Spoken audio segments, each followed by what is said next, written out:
Hi everyone, welcome to our YouTube channel Educational Tour Entertainment.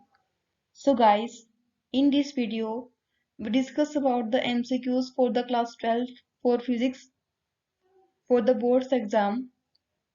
So guys, in 2021, 50% objective questions have come in the exam. So guys, we have to prepare the MCQs. Okay guys, so get we start. जो हमारे पास first question है वो क्या है? Which of the following is the unit of the electric field? इनमें से कौन सी इलेक्ट्रिक फील्ड की यूनिट है?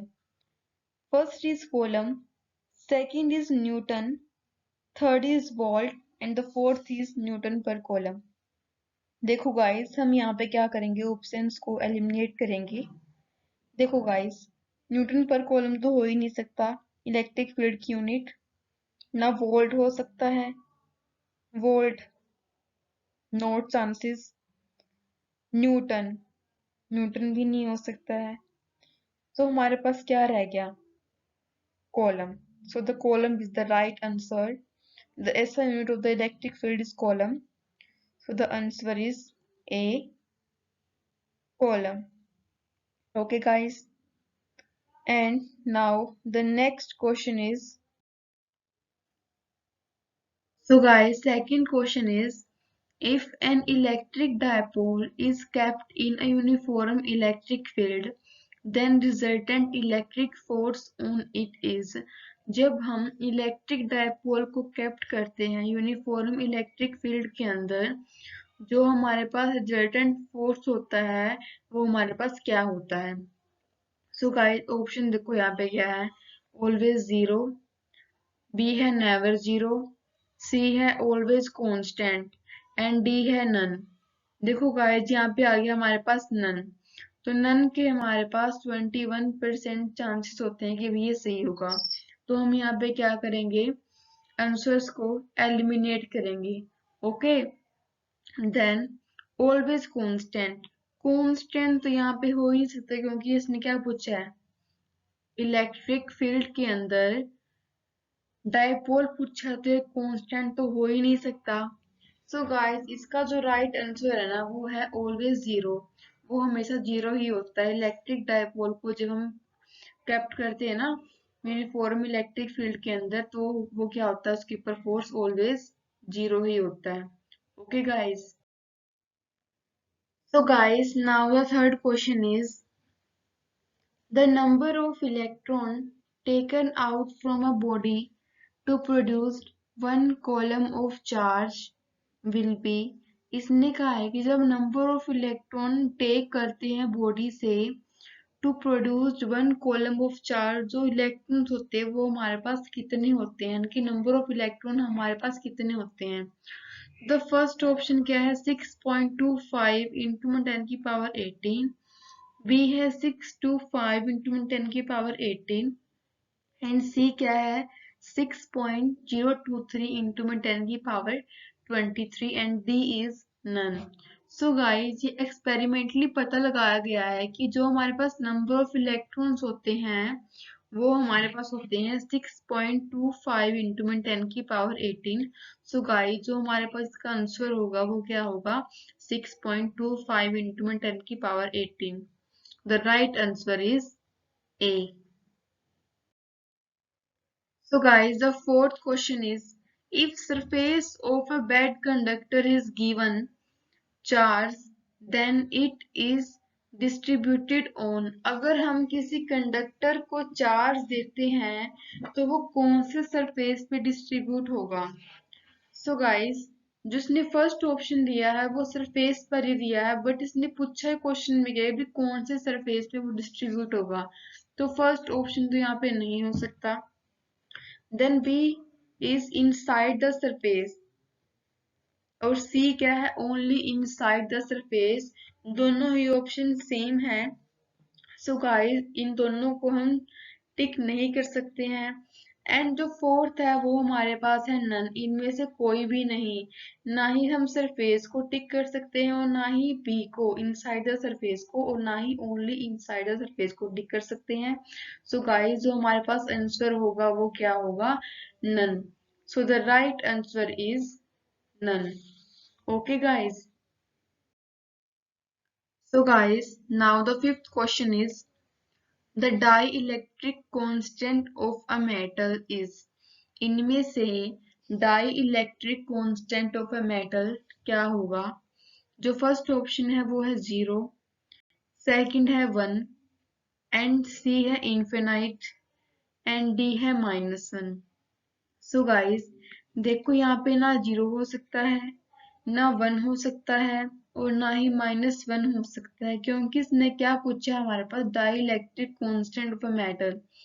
मेटल देखो गाइस, मेटल होती है यहाँ पे different different metals. Okay, so ना यहाँ पे 0 हो सकता है, ना ही 1। इन्फिनाइट हो सकता है, इन्फिनाइट मेटल्स होंगे तो इन्फिनाइट डाइलेक्ट्रिक कांस्टेंट होंगे उसके। So the answer is infinite. Okay guys.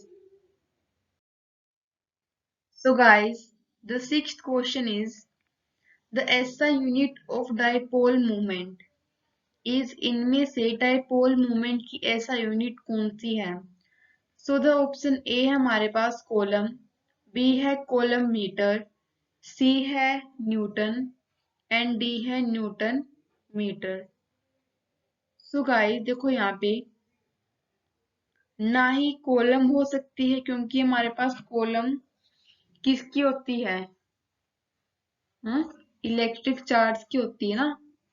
तो कॉलम तो यहाँ पे नहीं हो सकता, न्यूटन भी नहीं हो सकता, ना ही न्यूटन मीटर हो सकता। सो बच क्या गया हमारे पास? जो रिमेनिंग है वो बी ऑप्शन यानी कि coulomb metre. Yes, it is the right answer. Dipole moment की यूनिट हमारे पास कॉलम मीटर होती है। So the B is the right answer. So guys the next question is. So guys question number 7 देखो हमारे पास क्या है। The unit of the intensity of the electric field. जो यूनिट होती है हमारे पास intensity of the electric field की, वो क्या होती है? तो द फर्स्ट ऑप्शन है हमारे पास मीटर वोल्ट, सेकंड है जूल पर न्यूटन, थर्ड है coulomb per Newton, and fourth है न्यूटन पर कूलम। सो गाइस देखो यहाँ पे जो सी एंड डी ऑप्शन है वो दोनों सेम है। सो ना ये हो सकता है और ना ही ये हो सकता है। Then remaining is B and ए।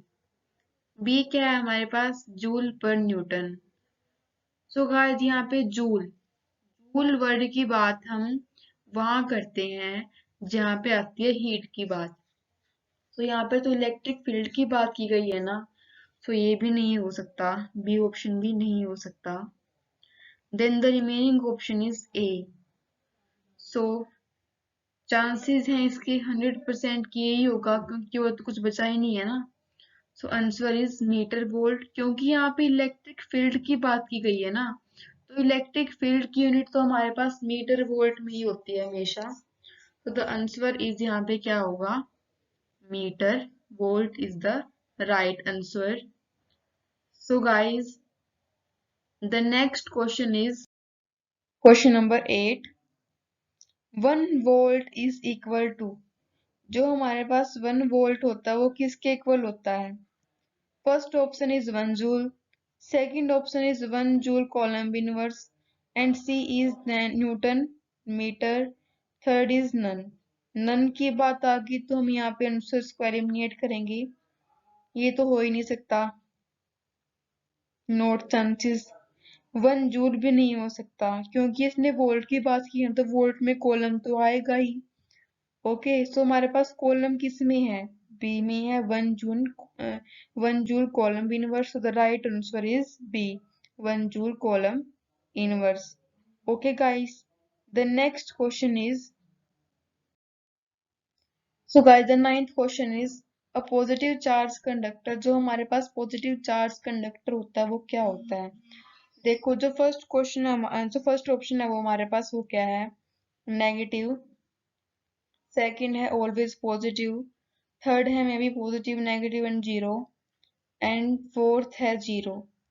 देखो गाइस, यहाँ पे कंडक्टर की बात की गई है, वो पॉजिटिव होगा, नेगेटिव होगा, जीरो होगा, वो हम नहीं बता सकते, क्योंकि इट में भी हो सकता है कि वो जीरो भी हो, पॉजिटिव भी हो, नेगेटिव भी हो। यहाँ पे चांसेस नहीं है कि वो ऑलवेज जीरो ही होगा, या फिर वो ऑलवेज नेगेटिव ही होगा, या फिर वो ऑलवेज पॉजिटिव होगा। तो इसके हमारे पास 100% चांसेस नहीं है।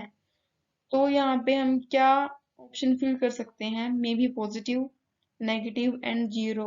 वो पॉजिटिव भी हो सकता है, नेगेटिव भी हो सकता है, एंड जीरो भी हो सकता है। सो guys, the right answer is may be positive, negative and zero. Okay guys, the third, sorry, the 10th question is, when a glass is rubbed with silk, it, जब हम ग्लास को रब करते हैं सिल्क क्लॉथ के साथ, तो वहां पे क्या होता है? गेन्स करता है वो इलेक्ट्रॉन टू सिल्क? नहीं, वो कैसे गेन करेगा इलेक्ट्रॉन को सिल्क से? वो तो ऑलवेज इलेक्ट्रॉन से फुल ही है। Gives proton to silk, proton को तुम ट्रांसफर ही नहीं, and gives electron to silk, yes, वो इलेक्ट्रॉन को ट्रांसफर कर सकता है सिल्क को। Okay, so guys, the right answer is, यहाँ पे क्या होगा? gives electron to silk। Okay, so guys, thanks for watching।